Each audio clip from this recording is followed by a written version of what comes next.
Okay, this we saw that how to do the control flow. What is control flow and what is decision making? We saw what is sequence, selection, and loop through a video. Okay, sequence means sequence of actions. One by one, the actions are executed. Selection means if condition. So if anything happens, if it's true, certain set of statements will be executed. And if the condition became false, another set of statement will be executed. So if a condition is true, certain steps will be executed. If the condition is false, or else if the condition is false, it will go to the other set of statements. So what is a loop? Actually, loop is doing a set of actions again and again and again. So repeating the same action again and again until certain condition is met. So if that condition is met, suppose we are saying do it 10 times, do the action 10 times, then when the number reaches 10, it will stop that. So it is important to give a start condition and a stop condition, when to start and when to end. Otherwise, the loop will be running unendingly. If you start the loop, it will go on executing unendingly in a system. So you need to specify the stop. You should tell the system when to stop. Otherwise, the loop will not stop. One more example we'll see what is a loop so that you'll understand better. Okay. Fundamental concept in computer science. Loops. Life, like programming, is full of repeating routines and subroutines. Every day we wake up and brush our teeth. We don't just brush one tooth, we brush each tooth in our mouth until we've brushed all of our teeth. In programming, when we know we're going to use a routine again, it's good practice to put that routine into a function so that we can reuse it. When we want to repeat a function or subroutine multiple times in a row, we can use loops. The other day, I wrote some instructions for frosting a cupcake and put them in a handy function, frost cupcakes, so that I could reuse them whenever I needed. Say I need to frost 3 cupcakes in a row. Okay, no problem. I can just call my function 3 times, right? But what if I needed to frost 5, 10, or even 1,000 cupcakes? Here's where a loop saves the day. A loop allows you to continually execute the same code multiple times, or loop through a routine, until a stopping condition is met. There are different types of loops, and each programming language has their own syntax. But all loops have one thing in common, a stopping condition. This condition is checked every round, and the loop will continue to run until the condition is reached.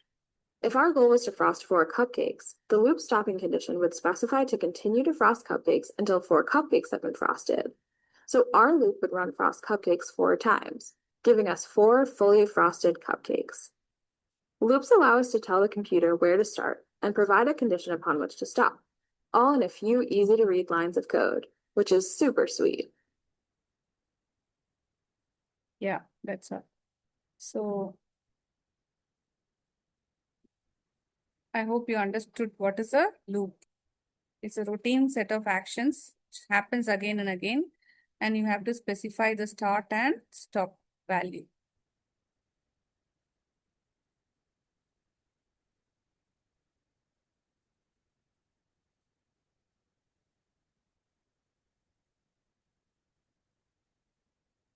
So there are 2 types of loops in Python, which is for loop and while loop.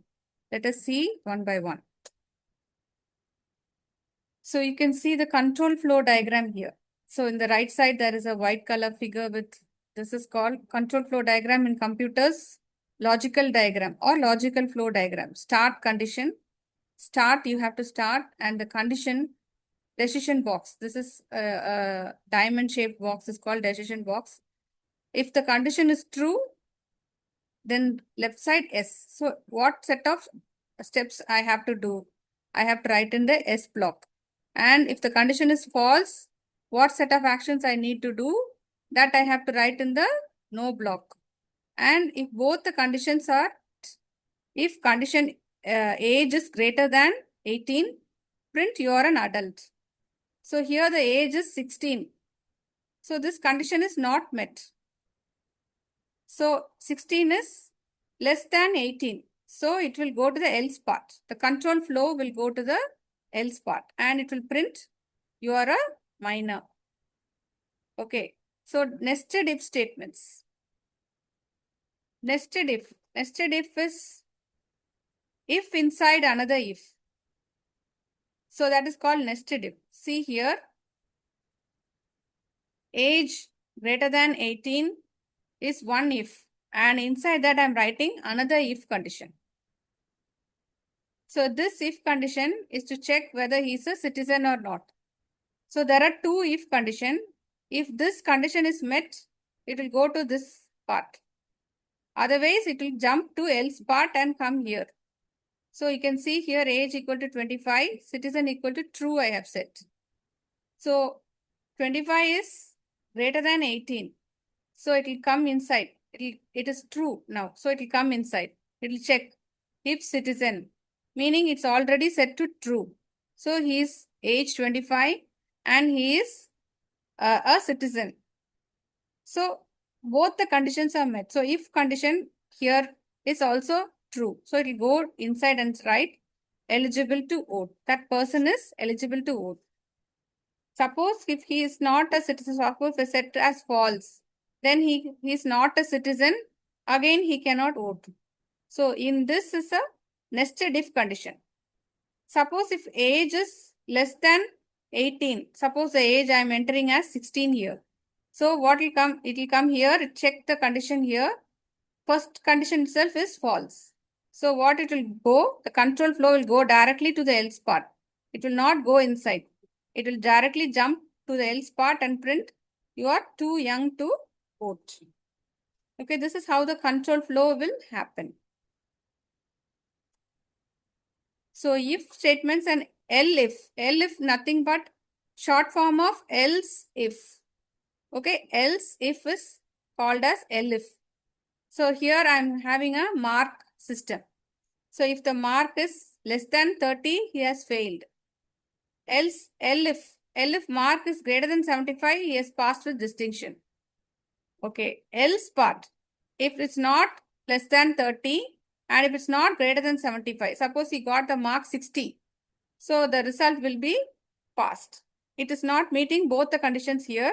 So the control flow will go to the else part and it will print the result passed. So one of you can share your system. We'll do this example and see. Who's going to share?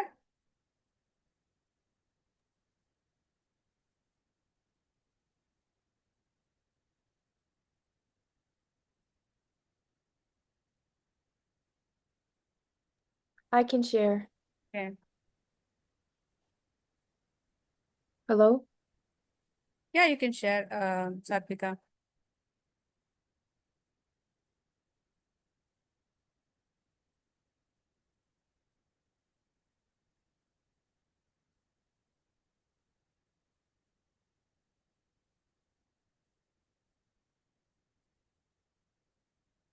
This is a mark system. Anything, scoring, anything you can give me.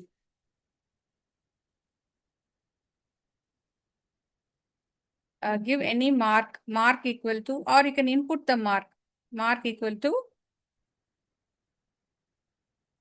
int of input, enter a mark. Yeah. Now you're going to check if mark greater than 80, greater than equal to 80, colon, print, you have scored distinction.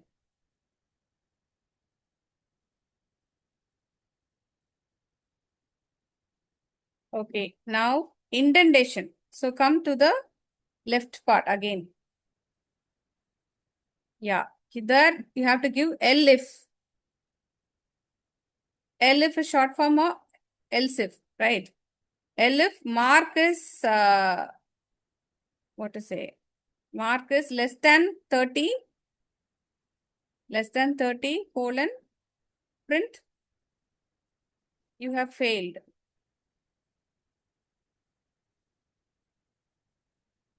Then again, else, yeah, print, you have passed. Okay, now you enter and see.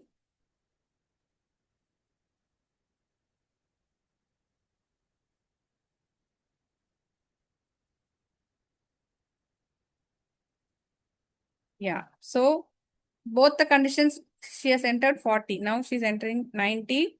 You scored distinction. Okay, elif you can have any number of elif. So let us write one more elif. After the yeah, there you have to write. If mark is greater than 40, greater than 40, and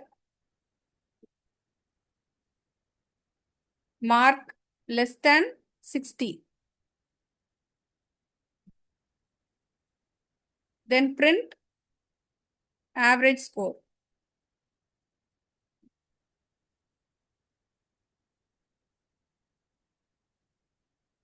So this is how you use a AND also, AND operator. Yeah, write any 55, any mark. Yeah, just average score. So we have learned to use if, elif, and AND operator, logical operator, and also we have used in this program.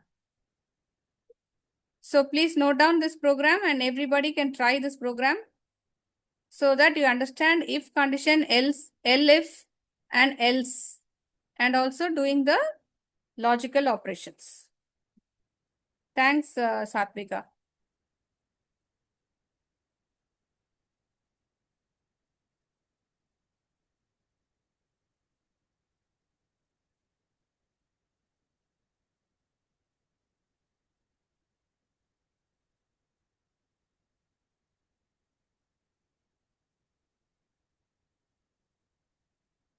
Okay, this is single line if statement. Okay. So what is a single line if is? So long we wrote such big sentences. If, elif, else if, else. We wrote like 5 lines. Now we are going to write the program in a single line. See, certain high level programs, when you see Python code, it will be written like this. So you should not blink. What is this? Everything is written in the same line. So this is called single if statement. So see the first program, x equal to 10. And then I'm assigning a variable message. Here you have to understand like this. You have to go to the if statement here. If x is greater than 5, then the answer will be in the left side. The control flow will go to the left side here. So x is greater than 5. So else part, it will go to the right side. Right side, you have to write the else part. X is 5 or less. And then print the message. So if simple if else statement is written like this in a single line, the condition you have to check here. Answer you have to write here. If x greater than 5, what should happen? You have to write it to the left. And then else part, you have to write it to the right side. So that it will come in a single line. See, nested if condition. Grade A. Here, if score greater than equal to 90, what should happen? If the score is greater than 90, you should go to the left side and write and assign grade is equal to A. So else condition, see here, if score greater than 80, so here it will go to the left part, which is B. So else part, go to the right side, C. So the final one will come to the right side. So all the other conditions, whatever you're checking, if score greater than 80, go to the left side, B. So we can try this and see. Because this is also important. All high level programmers will do like this only to save the space. Who's going to try this now?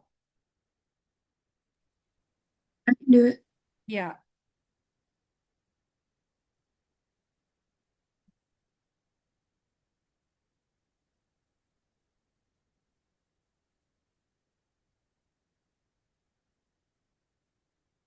Single line if.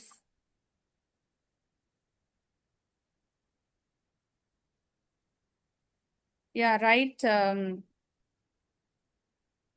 score equal to 85.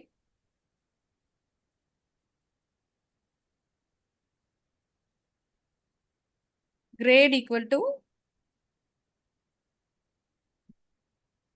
So here we are going to write the if condition.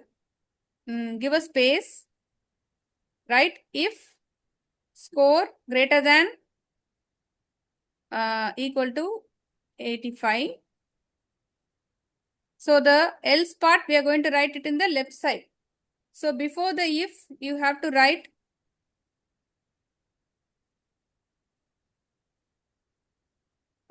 grade equal to A.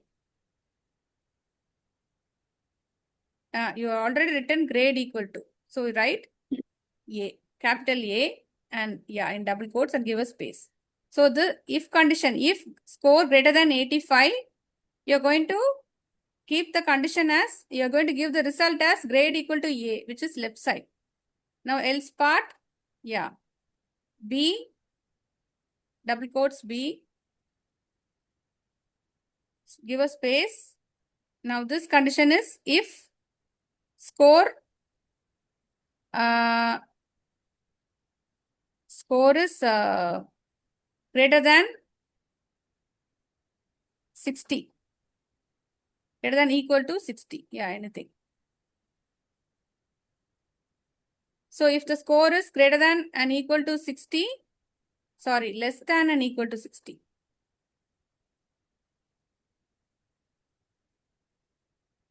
Then the grade will be B, which is to the left side you have given the else part. Now the final else, all the grade should be C, double quotes C. So anyone scoring any other mark, the grade will become C and print grade.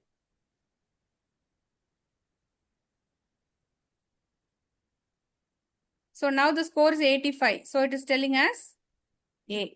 You can write any other score and see.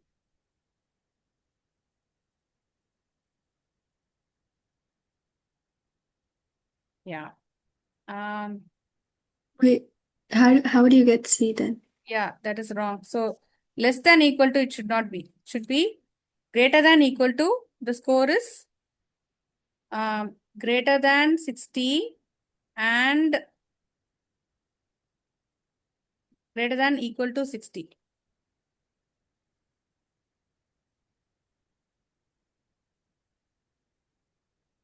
And given and here, and score less than equal to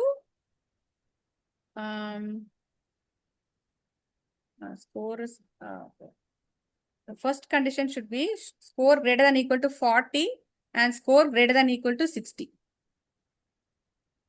So if it's between 40 and 60, then it will go and print B.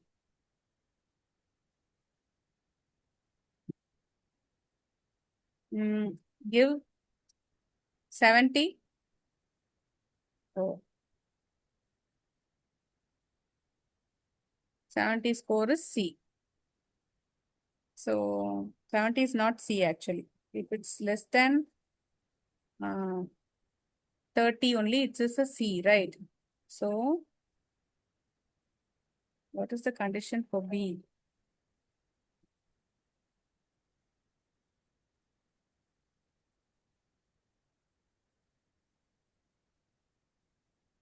Score is,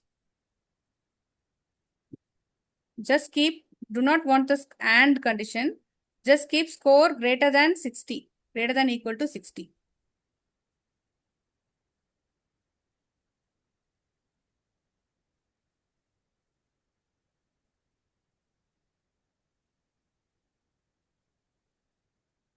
Now give the mark as 30.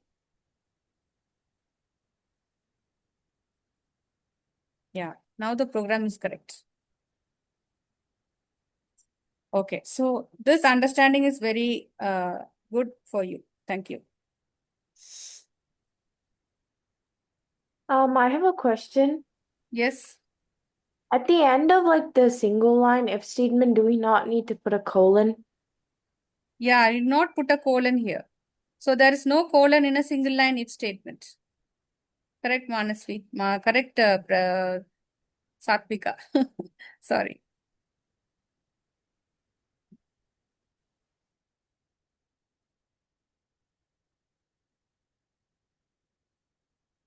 That's a very important point, Satvika, because all the other if statements we have colon. See here, less than 30 colon. Else part also has a colon. Here also colon. But in a single line, we do not keep a colon. Nowhere we have a colon. Correct. Then this is a match statement. Match statement will not be used commonly. However, you just understand what is a match statement.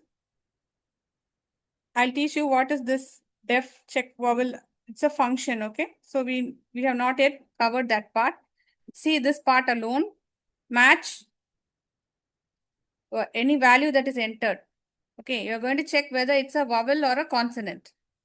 So what are called vowels? You already know A, E, I, O, U are vowels. So you're going to check that. Case A, return vowel alphabet. Case E, return vowel alphabet. Case I, case O, case U, return vowel alphabet. So if it's any other thing, you are going to mark that as underscore. Meaning if it's not A, E, I, O, U, any variable, any value here can come, which will return simple alphabet, or you can write here consonant. So it will match the case and it will print whether it's a vowel or a consonant.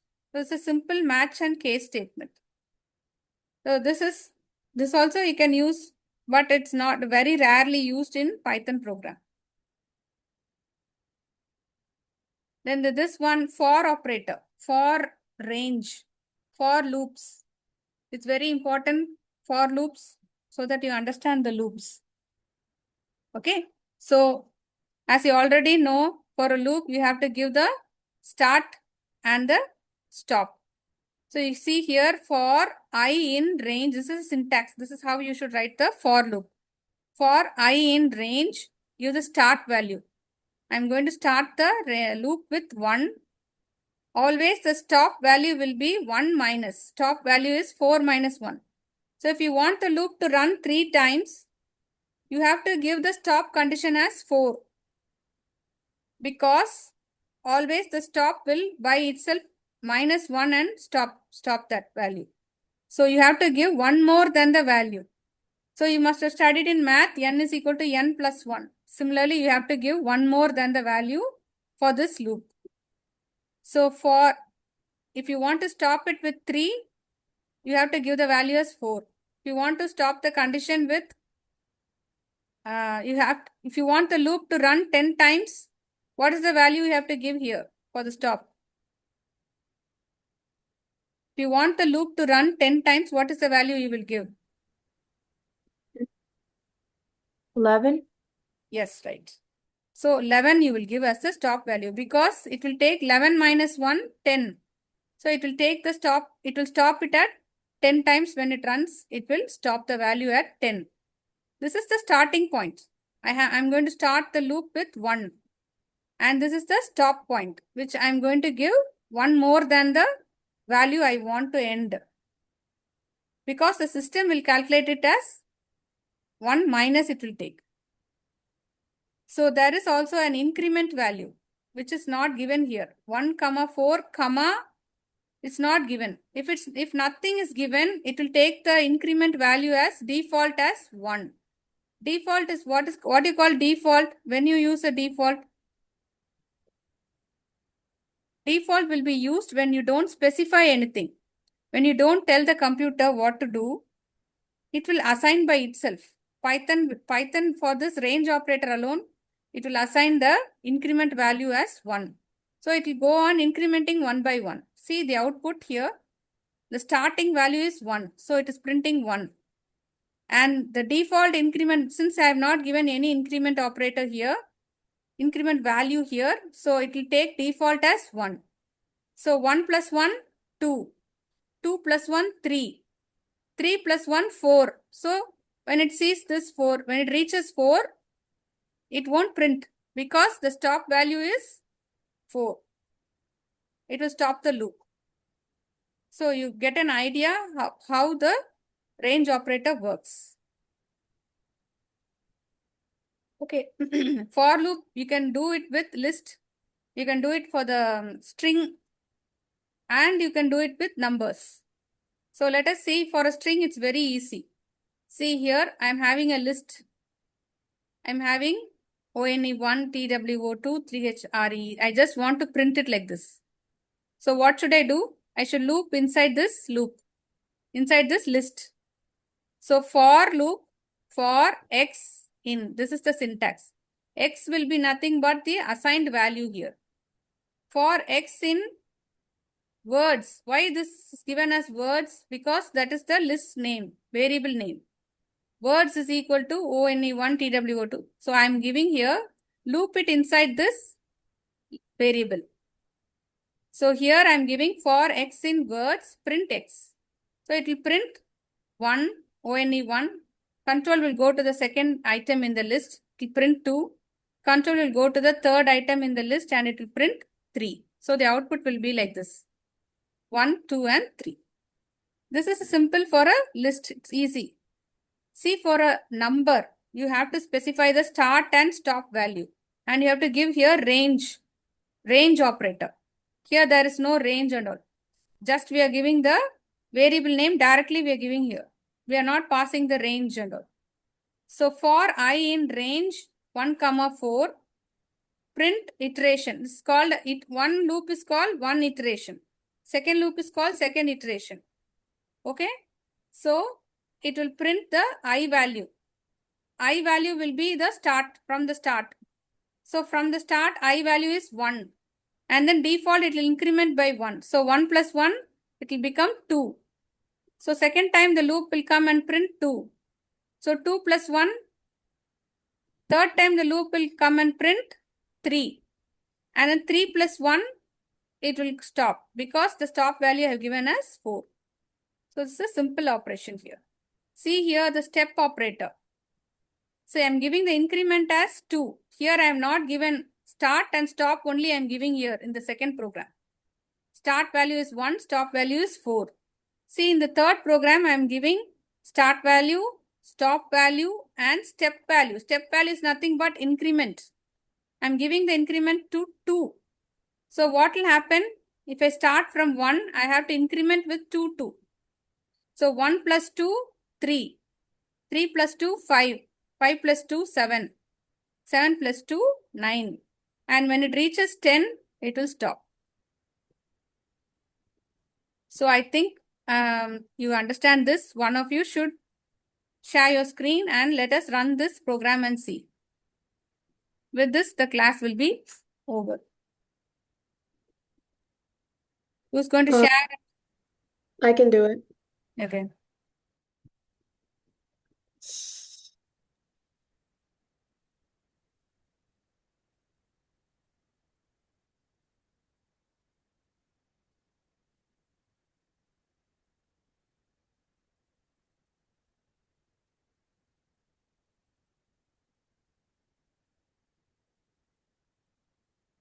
Write the program name as for loop.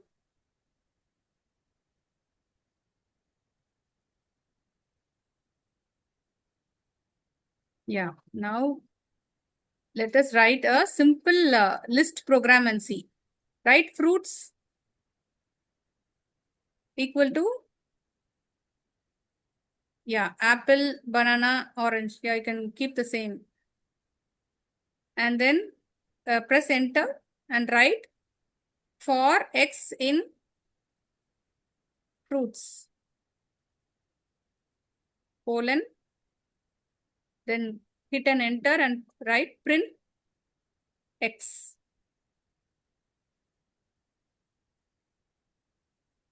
Inside the bracket, the x should be inside the brackets. Yeah. So it will print apple, banana, orange. You can run and see. See, simple list. See, first printed apple. Control went again to banana. The control has went again to orange and it has printed apple, banana and orange. This is simple for a string operator. It's very simple. But for a range, let us see. You have that program. Below that, give two space. Yeah. And then go to the indent to the first line. Yeah. Now keep any comment, hashtag,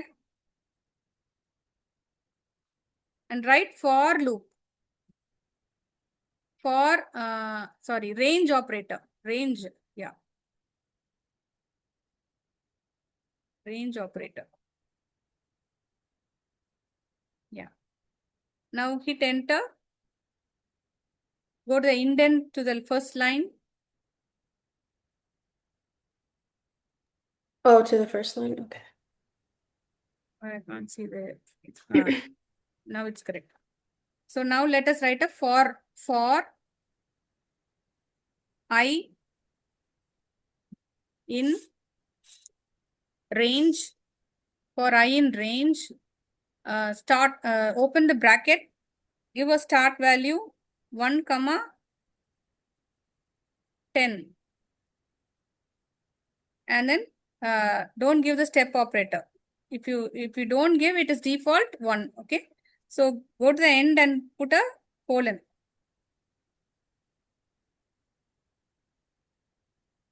Yeah. Now here let us print the value I. Print brackets I.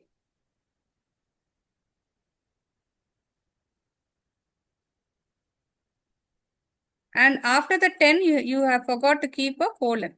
That's why the red mark is showing. Not there. After the bracket is ended, you have to keep a colon. Yeah. This is the syntax. For printing the numbers from 1 to 9 only it will print. Okay, just execute and see. So why it has printed only till 9? Because start value. Because if you Yeah. give 10 as the start value, If you it'll want only go 10 numbers to be printed, what is the stop value you should give? 11. Yeah. Give that and see.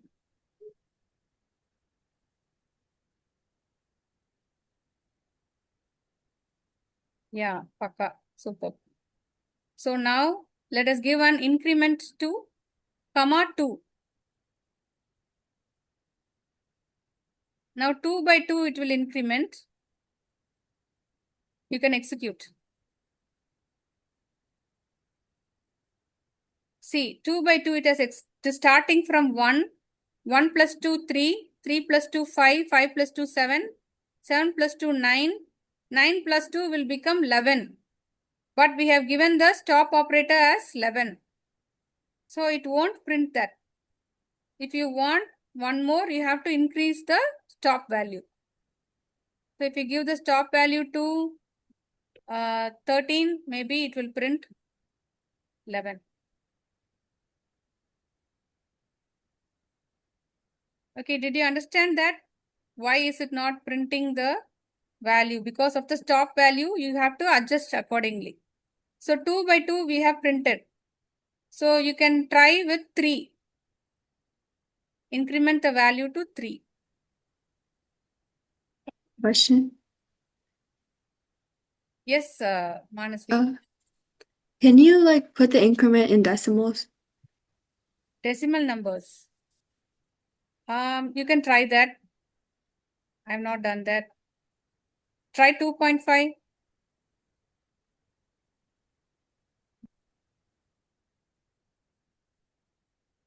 What does it say? Range object cannot be interpreted as an integer. So 2.5 doesn't understand that it's a integer. So it is a float value, while others are integers. 2.5 is a float value. Yeah. Let me check for you. In the next class, I will explain how to do a 2.5. Whether we can do a 2.5 in the range operator. I don't think we can do it with the range operator. But however, you can do it with the assignment operator. So, and you can pass it inside the loop. See, if you want to add a number 2.5 to every item, but not, you cannot use it as the increment here. Let's try that. You can take away that 3, Yalini. Yes, just remove that comma also. Yes. Now, inside the colon, hit an enter. Hit an enter and write. Okay, C equal to C. C equal to I plus 2.5.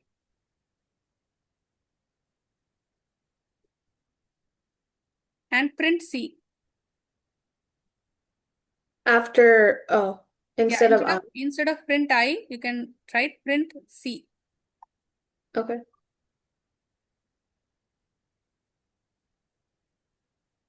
So Manasni, you get that right? Yeah, I get it. Yeah. So C is equal to, now if you want anything to be done, you cannot done it directly inside the range. You can go inside and you can do the looping so that it will increment the value. So Okay, but it's still C like, is equal to I plus 2.5. How can you write that in assignment operator? You learnt assignment, right? A is equal to A plus B, A plus 30. How did we write that? A plus equal to, yeah. So here you can try that. C plus equal to, C plus equal to 2.5.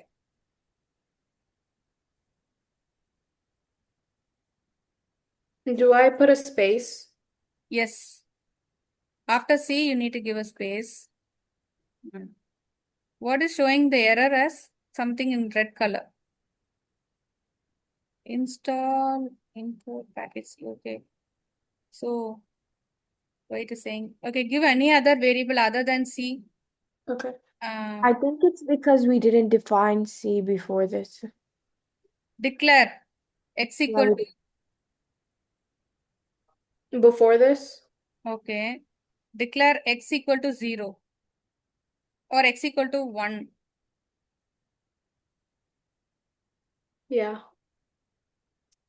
And then print Print X. x. Yeah.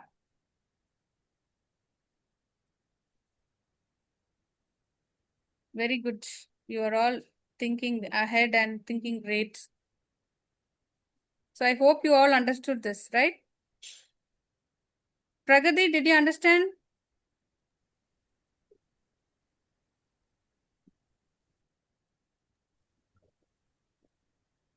Okay, I can't hear here. I hope you all understood this for loops and all that. So that's all for today. Thanks, guys.